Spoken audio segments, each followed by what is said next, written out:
And here we are with part 2 of playing styles in Fluidity.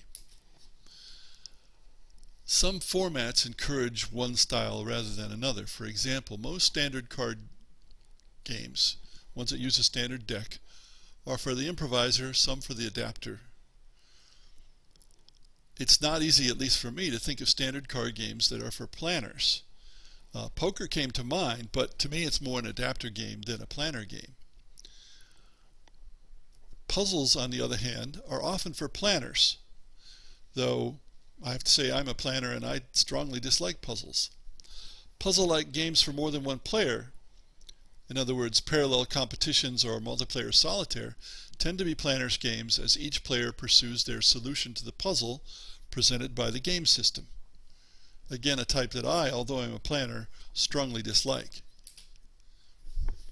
What about video games?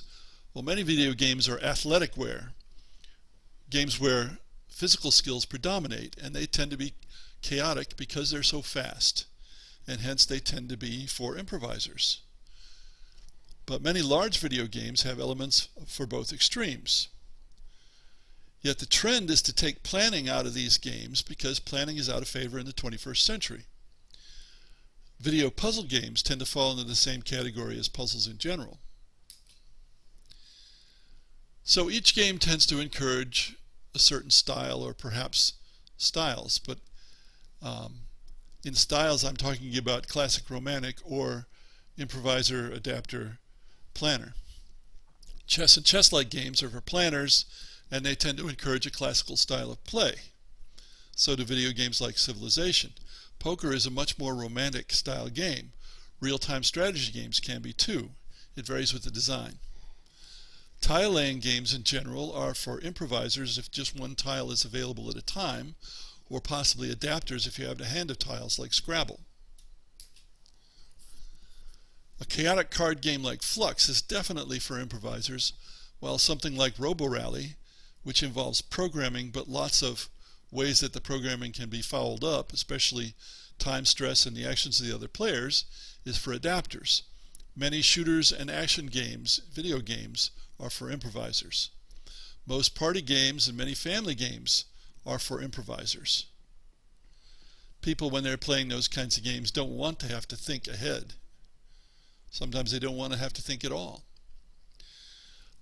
But nowadays in the hobby games, we're seeing more and more games that resemble party games and family games.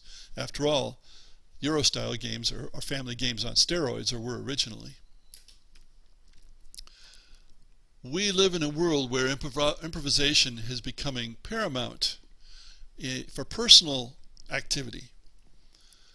People can rely on cell phones and satellite navigation not only to contact people, but get information, to decide what they're going to do, what restaurant to go to, what hotel to go to. They don't have to plan ahead anymore. And of course we have the answer machine that is web search, so people don't have to work to find out a lot of categories of information. But doing things at the last minute has become the norm for many people who suffer from too many opportunities and too many distractions to be able to plan ahead much. So, going back to examples of games, Battle Lore and its related games, Memoir 44, Battle Cry, games by Richard Borg, is not for planners. It's somewhere between improviser and adapter. My game, Britannia, is heavily a planner's game. Diplomacy is heavily a planner's game. 4X space games, such as Masters of Orion 2, tend to be adapters' games, but that varies with each individual title. So, what games are you making? What kind of play styles does your game accommodate? Without having quite different versions of the game or a large game, it's virtually impossible to accommodate all three styles, or even more than one. Now, I have written about this, including discussion of classical and romantic, and this is the URL, or you can go to my Pulse for Game Design at Blogspot and do a search and find it that way, or just search for game playing styles and Pulsifer and you'll come up with it. Thanks for listening.